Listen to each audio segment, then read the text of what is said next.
So there's all sorts of strategies. Like, for instance, if you're going to play this song, I might start it here.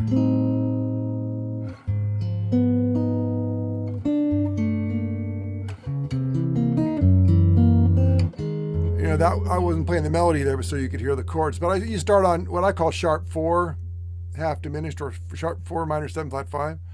That to me is a 1 sound, right? One of the things about reharmonization that I think is handy to do as you're exploring is really in music, generally speaking, there's 1 sounds and 4 sounds and 5 sounds. Generally speaking, tonic, subdominant, and dominant. Inside of a major key or a minor key, every chord in the harmonized key could be assigned to be part of a family. There's a primary family and a secondary family, because every chord could be like, in the key of C, D minor could be part of the F world. That's the subdominant world. But it also could dance with the dominant world as a companion, and it often does get put into that sort of frame. A G major triad could be, although it's clearly the 5 chord, it could be part of the 1 world, right? In the fact that if you put a C underneath a G triad, you get a very nice sort of C major 9 type, or C, whatever you want to call sus2.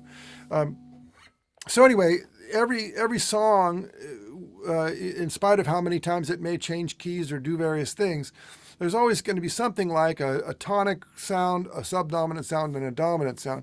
And if you remember that, then you can do something kind of interesting, which is harmonize not only the notes in the key, but also the 5 notes that aren't in the key.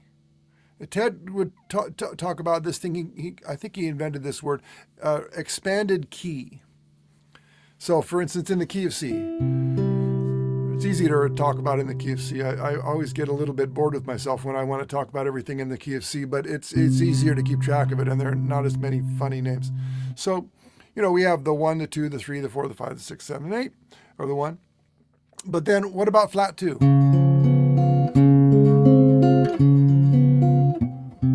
That's in the dominant family, right? You could say it's the such and such of the such and such, but for me, it's a dominant color, right? And then this one, right? Or this one. That's also in the dominant family. Flat 3 major or flat 3 dominant. It's basically 6 dominant, right? And so without going into the whole thing, if you look on a piano, there's the white keys, and there's these 5 black keys up there, right? And those 5 black keys are all, until you start repeating, they're all the non-diatonic notes. So we impose them onto the key in many ways. We can make secondary dominants that utilize those notes. And it turns out that if you make all the secondary dominants that live inside of a major key, you've used all 5 of those notes, and as either the 3rd or the 7th, sometimes both. But all of those, if you build a chord from those notes as the roots, they can function inside of the key as well. And there's these things called chromatic mediants and all this sort of musical terminology that describe it. But Ted had this brilliant idea. It's just the expanded key. It's like all those things, they have a job. They do naturally function in a way that still fits into this basic idea of tonic, subdominant, or dominant.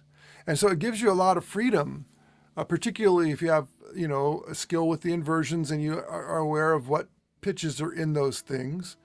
You can have a lot of fun playing around with moving in and out of the key, playing more chromatically, without really feeling like you're changing keys or having to, think of, it's a 2-5-1 in this remote key or whatever it is. I'm a little bit not so interested in that. Like, for instance, Just Friends. Just friends, lovers no more. We're in the key of F, and we go to B flat minor to E flat 7, right?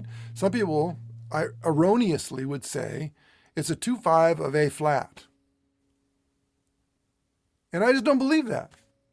It doesn't make any sense. It doesn't. We're not going to A flat. There's no sense in trying to. I mean, I suppose if you're blowing, you have a lot of 2-5-1 ideas, and it's already pretty chromaticized. You could apply it to that if you're a saxophone player or something. But if you're arranging, if you're thinking about the big harmonic picture, it's not really 2-5 of A flat, right? And so I think of it as if it were in the key of F. So 4 minor flat 7 dominant is what I call it, right? And then you continue. There's other things going on in the key that look like they leave the key, but they really don't. They still function in that particular way.